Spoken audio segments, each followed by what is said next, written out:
Les tensions pendant ce temps au Liban restent vives. Les échanges de tirs entre Israël et le Hezbollah sont de plus en plus fréquents. Frédéric Simon, vous êtes le correspondant d'Europe 1 à Tel Aviv. Bonjour.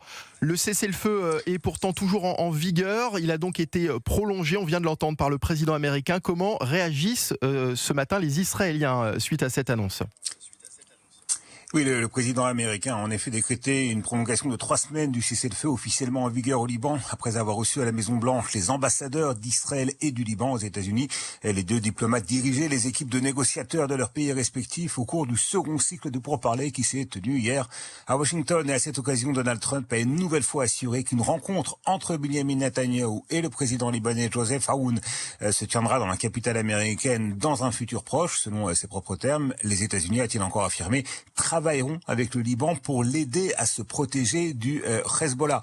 En Israël même, pour répondre directement à votre question, c'est le scepticisme qui règne, notamment parmi les habitants de localités du nord du pays qui ont été, une fois de plus, ciblés par les roquettes du Hezbollah. C'était hier dans la soirée. L'armée israélienne a immédiatement répliqué en visant la zone d'où provenaient les tirs de roquettes au Liban. Un scénario de plus en plus fréquent ces derniers jours et qui menace de remettre en question la validité de la trêve prolongée donc par Donald Trump. Merci beaucoup Frédéric Simon, correspondant Europe 1 en Israël.